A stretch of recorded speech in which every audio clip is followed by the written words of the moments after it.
কি হয়েছে তোমার? কাঁদতেছো কেন? গালের রং কিসের? কেউ কিছু বলছে তোমাকে? কেউ টাচ করছে? কিরে তুই আমার মাল কেন? তুই কি আমার ব্যাচমেট না আমার খালাতো ভাই? তুই তুই করে বলার রাইট কে দিছে তোরে? তোদের না আগেও বলছি ভার্সিটির বাইরের কেউ যেন ক্যাম্পাসের ভেতরে না ঢুকে, কথাটা যেন মনে থাকে। একটা ছেলে তোর জন্য এত কিছু করলো আর তুই বোকার মতো কিছু না বলে চলে আসলি। তাহলে কি করা উচিত ছিল আমার? তোর সাথে সাথে ওকে প্রপোজ করা উচিত ছিল। এই তুই এত পাকা পাকা কথা বলতেছিস কেন? চা পড়তে বস। ওই মায়ের জন্য সেদিন নিশানে ঝামেলা করছিল। উনি কি কোনো পলিটিক্যাল রিলেটেড নাকি? ঈশান ভাইয়া? হ্যাঁ ঈশান। না ভাইয়া আসলে আমাদের সব স্টুডেন্টসদের ভালো মন্দ গাইড করেন। আসসালামু আলাইকুম ভাইয়া। কি অবস্থা রাইসা? পরে কেউ আর কিছু বলে নাই তো? কি যে বলেন ভাইয়া, আপনি থাকতে কেউ আর ওকে কিছু বলার সাহস পাবে না। ভাইয়া কিছু বলবা? Thank you. তোমার সাথে একজন দেখা করতে আসছে। গিয়ে বল ভাই বিজি, পরে আসতেছি। তোমার মা আসছে ভাই। হ্যাপি বার্থডে বাবা। আপনার মনে আছে অ্যাটলিস্ট? এই দিনটা আমি কি করে ভুলতে পারি বলো? আপনি সবই পারে। আমি তোমার মা ঈশান, মায়ের সাথে কেউ এভাবে কথা বলে? আমার মা আমাকে অনেকগুলো বছর আগেই ছেড়ে চলে গিয়েছে। আমি তোমাকে ছেড়ে যাইনি। মনে করিয়ে দেওয়ার প্রয়োজন নেই, আমি ভুলিনি। আমি আপনার আঁচল ধরে বারবার বলছিলাম, মা আমায় ছেড়ে যেও না। আপনি আমায় ধাক্কা দিয়ে দূরে সরিয়ে বলেছিলেন যেন আমি আপনার পিছনে আসি। তারপর আমি তো কখনো আসিনি, তো আপনি কেন বারবার চলে আসেন? আমি তোমাকে না দেখে থাকতে পারি না বাবা, আমি তো শুধু তোমার জন্যই আসি। সরি, আপনি অনেক বেশি লেট করে ফেলেছেন। আর এমনিতেও আপনাদের জন্য আমার আর কোনো ইমোশনস কাজ করে না। তুমি ওনাকে বলো নাই তোমার সাথে যেন আর দেখা না করে? ওনাকেও বলছি আর আপনাকেও বলছি, আমাকে আমার মতো থাকতে দেন। কেন কল করেন বারবার? আমি তোমার বাবা। যখন দরকার ছিল তখন তো কেউ ফিরেও তাকাননি আমার দিকে। উনি কি বলতে চায়, কেন এসেছিল? আজকে আমার বার্থডে। সরি বাবা, আমি আসলে কাজের জন্য ভুলে গিয়েছিলাম যে আজকে তোমার বার্থডে। আমার জীবনে দুইটা জিনিস খুব অপছন্দ জানেন, এক আপনার টাকা আর তুই আমার মায়ের ভালোবাসা। তুমি কি মনে করতেছো? হ্যাঁ, তুমি যা বলবা তাই হবে? ও তুমি টাকা কামাও বলে তোমাকে কিছু বলা যাবে না? ওকে ফাইন, তুমি তোমার মতো থাকো, আমি আমার মতো। দেখো না মা, যাও তো।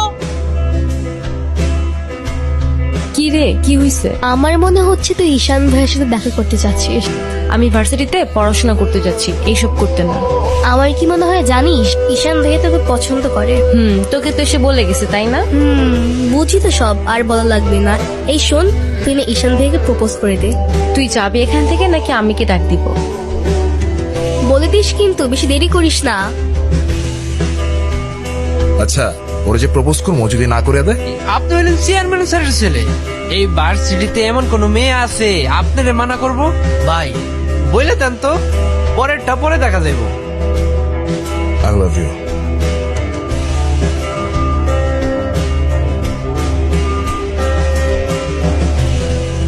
তুই কি ডিরেক্ট প্রপোজ করে দিছিস? সবকিছু কি ডিরেক্ট বলতে হয়? কিছুটা তো বুঝেও নিতে হয়। আচ্ছা, যদি না বুঝে, এই আপু তুই ভাইকে ফোন দিয়ে বলে দে না। অসম্ভব, আমি কাউকে কল দিতে পারবো না। ভয় পাচ্ছিস তুই? ও বাঘ নাকি ভাল্লুক যে ওকে ভয় পাবো? আচ্ছা, তোর দেওয়া লাগবে না, আমি দিচ্ছি। হ্যালো, আসসালামু আলাইকুম কে বলছেন? ভাইয়া, আমি তিথি। আপু কি যেন আপনাকে বলবে। কি বলবো আমি? কালকে কি আপনি ভার্সিটিতে আসবেন? এটা বলতে কল দিছো? না মানে কালকে কি দেখা করতে পারবা? ঠিক আছে। হাসছো কেন? নাম কি ওর? মৌগলি, আমার একমাত্র বিশ্বস্ত বন্ধু। এত মানুষ থাকতে কুকুর কেন? কারণ ওরা মিথ্যা বলে না, ধোকা দিতে জানে না, আর ওদের জন্য এতটুকু করলেও না সারাটা জীবন কৃতজ্ঞ থাকে। আপনি নিজেকে যেমন দেখান, আপনি আসলে এরকম না। কেমন দেখাই আমি? এই যে মনে হয় নিজেকে নিজের থেকে লুকিয়ে রাখছেন। নিজেকে নিজের থেকে লুকিয়ে যদি একটু ভালো থাকা যায় সেটাই বেটার অপশন। আপনারা তো কষ্ট কিসের? জেনে কি করবা? বলে দিলে তো আর কমে যাবে না, তাই না? কমবে না বুঝলাম, তবে ভাগাভাগি করে নিলে ক্ষতি কি?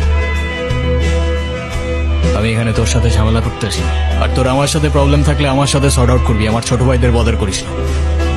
তাই চল। তুই ওদের সাথে ঝামেলা করতে গেছিস কেন? তুই কি রাস্তার পোলাপান যার তার সাথে মারামারি করবি? ভাই আমি কেমনি এমনি ঝগড়া করতে গেছি? কেন ওরা তোর ঘাড়ে উঠা বসছিল? ভাই অনুতির গায়ে হাত দিয়েছে ওরা। ভাই ভাই বাদ দাও না ভাই, চলো ভাই। তুই যা ভাই চলো না ভাই। তোরে যাইতে বলছি আমি।